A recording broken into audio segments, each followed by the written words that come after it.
ஆழ்வார் எம்பெருமானார் ஜீயர் திருவடிகளே சரணம். ஜீயர் திருவடிகளே சரணம். முக்கியமான கேள்வி. மரணம் என்பது தவிர்க்க முடியாதது. அந்த மரணத்தை நாம் எப்படி இன்முகத்தோடு ஏற்க முடியும்? அந்த மனோநிலை வருமா?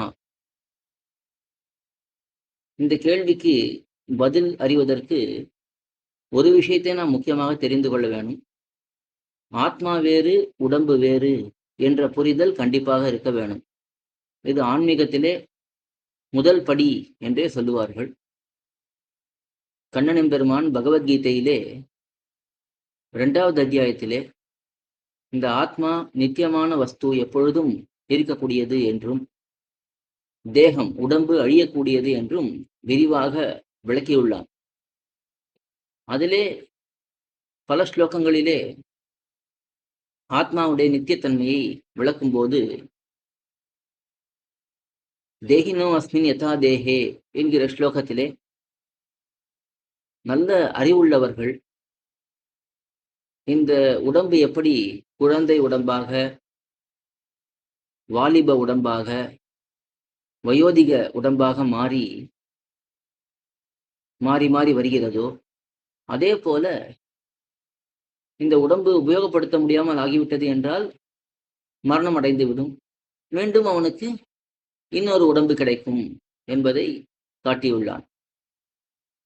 அதே போல எப்படி ஒரு துணியானது நைந்து போய்விட்டது என்றால் அந்த வஸ்திரத்தை நாம் களைந்து விட்டு வேறு வஸ்திரத்தை அணிந்து கொள்கிறோமோ, அதே போலத்தான் இந்த உடம்பு உபயோகப்படாமல் போய்விட்டது என்றால் அதை விட்டு வேறு புதிய உடம்பை பெறுகிறோம் என்று இந்த உலகிலே அடுத்த பிறவி எடுப்பதை எம்பெருமான் காட்டும் பொழுதே கூட அறிவுள்ளவர்கள் அதை பார்த்து கலங்கக்கூடாது என்று சொல்லுகிறான்.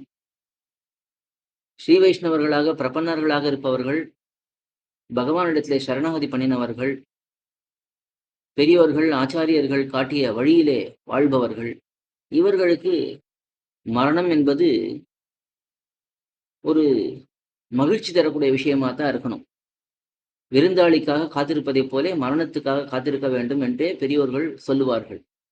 ஏனெனில் இந்த உடம்பை நாம் விட்ட பிறகு சரணமாகும் தனதால் அடைந்தார்க்கெல்லாம் மரணமானால் வைகுந்தம் கொடுக்கும் பிரான் என்று எம்பெருமான் நமக்கு வைகுந்தத்தையே கொடுக்கப் போகிறான் என்று ஆழ்வார் காட்டியிருப்பதனாலே அதை நினைத்து நாம் ஆனந்தம்தான் பட வேண்டும். இந்த உலகத்தில் இருக்கக்கூடிய கஷ்டம் நீங்கி பரமபதத்திலே ஆனந்தமான வாழ்க்கையை பெறப்போகிறோம் என்று அதற்காக நாம் இன்பம்தான் பட வேண்டும் என்பது முக்கியமான விளக்கம்.